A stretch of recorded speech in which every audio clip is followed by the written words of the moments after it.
बिस्मिल्लाहिर्रहमानिर्रहीम। अस्सलाम वालेकुम। 9th क्लास अल इल्म सिटी में खुश आमदीद। स्टूडेंट्स, तशरीह इक़्तिबास के सिलसिले में हमारे जिन लेक्चर्स का सिलसिला जारी सारी है, उस सिलसिले में हमारा अगला लेक्चर है सबक इम्तिहान से। तो चलिए आइए शुरू करते हैं।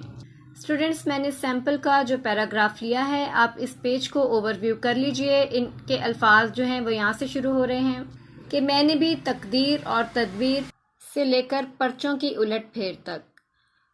ये आपको सफ़ा नंबर 31 पे पैराग्राफ मिल जाएगा। आप इसको वहाँ से देख लीजिएगा डिटेल के साथ। आपने पैटर्न जो नज़र आ रहा है इसे ही फॉलो करना है। सबसे पहले आप नसर पारा मेंशन करेंगे, शुरू के अल्फाज और आखिर के अल्फाज लिखकर हवाले मतन लिखेंगे। सबक का उन्वान जो कि इम्तिहान है, मुसन्निफ़ का नाम जो कि मिर्ज़ा फ़रहतुल्लाह बेग हैं।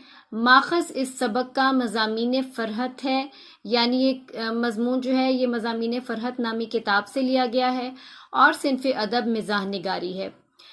कशीदा अल्फाज के मायने, ख़त कशीदा अल्फाज के मायने जो हैं वो आपने लिखने हैं। जो भी आपको दिए गए होंगे पेपर में आपने उसके करने हैं। ये मैं सिर्फ आपको एक जर्नल तरीक़ाकार बता रही हूँ कि कोई भी पैराग्राफ आए तो आपने इसी तरीके को फॉलो करते हुए काम करना है। ये परफेक्ट तरीक़ाकार है। 1 नंबर ऊपर के पोर्शन का होगा और ख़त कशीदा अल्फाज के मानी के 2 नंबर होंगे। उसके बाद आपको सियाक़ो सबाक लिखना होगा। ये सियाक़ो सबाक आप नोट डाउन कर लीजिए अपनी कॉपीज़ में, क्योंकि इस सबक का कोई भी पैराग्राफ आ सकता है, तो फिर आपने इसी सियाक़ो सबाक को लिखना होगा। मैं आपको पढ़ के बता देती हूँ। कॉपी पे नोट डाउन कर लीजिए। ये इक़्तिबास मिर्ज़ा फ़रहतुल्लाह बेग की मज़ाहिया तहरीर इम्तिहान से लिया गया है, जिसमें हल्के फुल्के मज़ाहिया अंदाज से इम्तिहान की तैयारी ना करने वालों की मुश्किलात का जिक्र है। मैं फिर दोहरा रही हूँ कि ये इक़्तिबास मिर्ज़ा फ़रहतुल्लाह बेग की मज़ाहिया तहरीर इम्तिहान से लिया गया है, जिसमें हल्के फुल्के मज़ाहिया अंदाज से इम्तिहान की तैयारी ना करने वालों की मुश्किलात का जिक्र है। इसके बाद आप तशरीह नसर पारा की हेडिंग देंगे और आपने इस चीज़ का ख़ास ख्याल रखना है कि आपने कोई भी जुमला एज इट इज़ नहीं लिख देना। मीनिंग्स लिखकर आपने जुमले को चेंज करना है और जुमला चेंज करते हुए इस बात का ख़ास ख्याल रखना है कि आपने अपने थीम से नहीं हटना।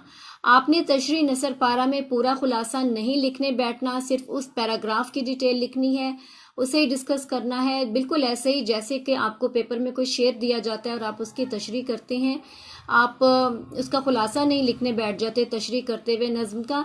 इसी तरीके से आपको स्लीस या नसर पारा करते हुए, तशरीह नसर पारा करते हुए उसी थीम में रहना है, उसी पैराग्राफ में रहना है, लेकिन अल्फाज का चुनाव टोटली आपका अपना होना चाहिए।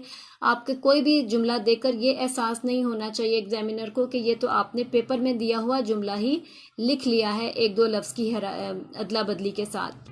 जब आप पूरा पैराग्राफ देखेंगे किताब से तो आप इस पैराग्राफ पे भी नज़र डालिएगा। आप देखिएगा आपको किस तरह से ये तब्दीली नज़र आ रही है अल्फाज की, और इस बात का भी ख्याल रखिएगा कि ये तशरीह नसर पारा याद करने का फ़ायदा नहीं है, क्योंकि आपको कोई भी पैराग्राफ दिया जा सकता है पेपर में। मेरा मकसद सिर्फ आपको टेक्निक सिखाना है तशरीह नसर पारा हैंडल करने की, ताकि पूरे पैराग्राफ में, पूरे सबक में से कोई भी पैराग्राफ आए तो आप उसको आसानी के साथ हैंडल कर सकें और आपके नंबर भी पूरे आ सकें। बिल्कुल एग्जैक्टली इसी सबक का इसी पैटर्न पर एक और सैंपल आपको नज़र आ रहा है, आप इसे भी देखिएगा। करने का तरीक़ेकार बिल्कुल वही है जो आपको मैंने पहले बताया है, पैराग्राफ डिफरेंट है। और ये देखिएगा इसकी तशरीह भी बिल्कुल इसी तरीके से की गई है, इसी पैटर्न पे जो कि आपको मैंने समझाया था। स्टूडेंट्स, ये इस सबक के इम्पॉर्टेंट पैराग्राफ्स हैं जो कि आपको पेपर के लिए तैयार करने हैं। आप इनको नोट डाउन कर लीजिएगा, इनके मीनिंग ज़रूर देख लीजिएगा। वैसे आप मेंटली प्रिपेयर रहिएगा कि आपको कोई भी पैराग्राफ आ सकता है और आप भी हैंडल कर सकते हैं।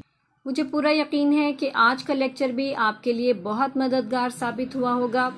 लेक्चर अच्छा लगे तो कमेंट्स में भी लिख के बताइएगा। दूसरे स्टूडेंट्स के साथ शेयर करना भी मत भूलिएगा। चैनल को सब्सक्राइब तो ज़रूर कीजिएगा ताकि आपको अपडेट्स मिलती रहें पेपर के हवाले से। अपना बहुत ख्याल रखिएगा। मिलते हैं अगले लेक्चर में। अल्लाह हाफिज़।